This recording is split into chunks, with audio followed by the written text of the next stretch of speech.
वाराणसी में कभी एक कर्तव्यनिष्ठ व शीलवान गृहस्थ रहा करता था। 3 बेटियों और एक पत्नी के साथ उसका एक छोटा सा घर संसार था। किंतु अल्पायु में ही उसका निधन हो गया। मरणोपरांत उस गृहस्थ का पुनर्जन्म एक स्वर्ण हंस के रूप में हुआ। पूर्व जन्म के उपादान और संस्कार उसमें इतने प्रबल थे कि वह अपने मनुष्य योनि के घटनाक्रम और उनकी भाषा को विस्मृत नहीं कर पाया। पूर्व जन्म के परिवार का मोह और उनके प्रति उसका लगाव उसके वर्तमान को भी प्रभावित कर रहा था। एक दिन वह अपने मोह के आवेश में आकर वाराणसी को उड़ चला, जहां उसकी पूर्व जन्म की पत्नी और 3 बेटियां रहा करती थीं।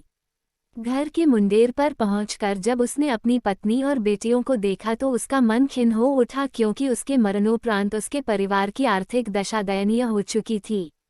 उसकी पत्नी और बेटियां अब सुंदर वस्त्रों की जगह चिथड़ों में दिख रही थीं। वैभव के सारे सामान भी वहां से तिरोहित हो चुके थे। फिर भी पूरे उल्लास के साथ उसने अपनी पत्नी और बेटियों का आलिंगन कर उन्हें अपना परिचय दिया और वापस लौटने से पूर्व उन्हें अपना एक सोने का पंख भी देता गया, जिसे बेचकर उसके परिवार वाले अपने दारिद्र्य को कम कर सकें।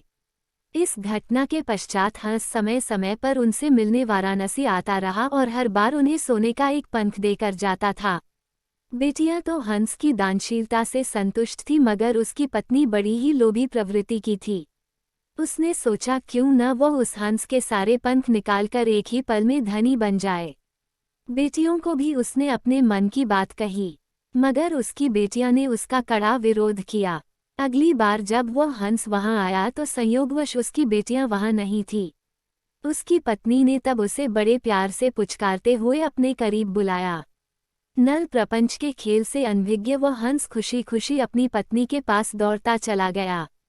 मगर यह क्या, उसकी पत्नी ने बड़ी बेदर्दी से उसकी गर्दन पकड़ उसके सारे पंख एक ही झटके में नोच डाले और खून से लथपथ उसके शरीर को लकड़ी के एक पुराने में फेंक दिया। फिर जब वह उन सोने के पंखों को समेटना चाह रही थी तो उसके हाथों सिर्फ साधारण पंख ही लग सके, क्योंकि उस हंस के पंख उसकी इच्छा के प्रतिकूल नोचे जाने पर साधारण हंस के समान हो जाते थे। बेटियां जब लौटकर घर आईं तो उन्होंने अपने पूर्व जन्म के पिता को खून से सना देखा। उसके सोने के पंख भी लुप्त थे। उन्होंने सारी बात समझ ली और तत्काल ही हंस की भरपूर सेवा शुश्रूषा कर कुछ ही दिनों में उसे स्वस्थ कर दिया। स्वभावत उसके पंख फिर से आने लगे, मगर अब वे सोने के नहीं थे। जब हंस के पंख इतने निकल गए कि वो उड़ने के लिए समर्थ हो गया, तब वो उस घर से उड़ गया और कभी भी वाराणसी में दोबारा दिखाई नहीं पड़ा।